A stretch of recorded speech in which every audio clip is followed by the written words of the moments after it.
Jules Dupuis est un ingénieur du corps des ponts et chaussées qui se tourne vers l'économie pour répondre à certaines questions qui dépassent le côté technique. En effet, il est en charge de la construction d'ouvrages comme des ponts par exemple, mais souvent différentes possibilités s'offrent à lui. Par exemple, si deux ponts permettent de relier deux villes, l'ingénieur qu'il est devra choisir lequel des deux sera construit. Jusque-là, il était d'usage de choisir de construire celui qui coûte le moins cher. Jules Dupuis va aller au-delà de cette approche. Pour lui, les travaux publics n'ont pas pour vocation de profiter aux constructeurs, mais ils doivent répondre à la demande du consommateur. Ainsi, on pourra choisir de construire un pont par rapport à un autre, même si les coûts sont un peu plus élevés, à partir du moment où il apporte une plus grande satisfaction au consommateur. Il s'agit là de la notion d'utilité. Si un péage permet de financer l'exploitation du pont, l'investissement est rentable. Toutefois, Jules Dupuis fait remarquer que certains individus seraient prêts à payer davantage pour traverser le pont.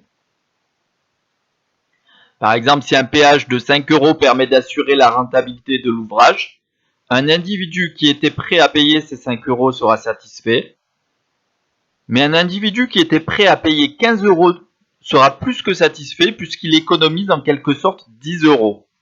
C'est ce que l'on appelle le surplus individuel du consommateur. Ainsi, le surplus individuel correspond à la somme que l'individu est prêt à payer, ici 15 €, moins la somme qu'il paye effectivement, ici 5 €. Et si par exemple un troisième individu est prêt à payer 8 €, son surplus individuel s'élève alors à 3 €. Le surplus du consommateur est égal à la somme des surplus individuels, c'est-à-dire 0 € pour le premier, plus 10 € pour le second, plus 3 € pour le dernier, soit 13 € au total.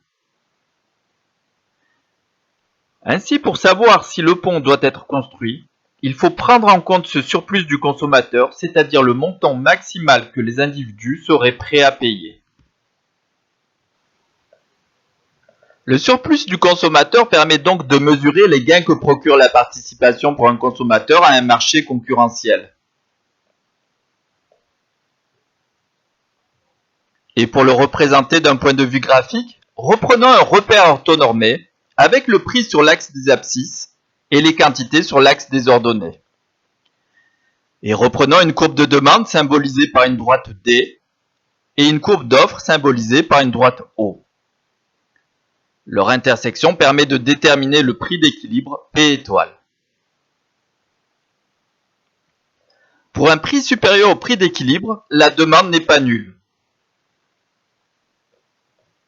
Cela veut dire que certains acheteurs sont prêts à payer plus cher que le prix d'équilibre et leur surplus correspond à l'écart entre le prix en question et le prix d'équilibre.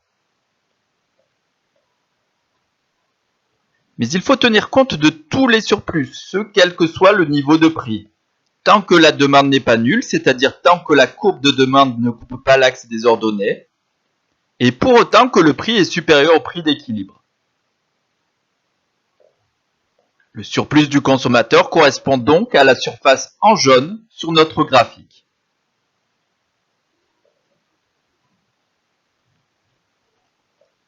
Et on retrouve un raisonnement similaire en ce qui concerne le surplus du producteur. En effet, pour un prix inférieur cette fois-ci au prix d'équilibre, l'offre n'est pas nulle. Cela veut dire que certains producteurs sont prêts à vendre à un prix inférieur au prix d'équilibre. Mais comme le prix d'équilibre se situe au-dessus du prix qu'ils étaient prêts à accepter, ils retirent en quelque sorte un gain qui correspond à la différence entre le prix auquel ils vendent, le prix d'équilibre, et le prix auquel ils étaient prêts à vendre. Et encore une fois, il faut tenir compte de tous les surplus, ce quel que soit le niveau de prix. L'ensemble des surplus correspond donc à la surface en orange.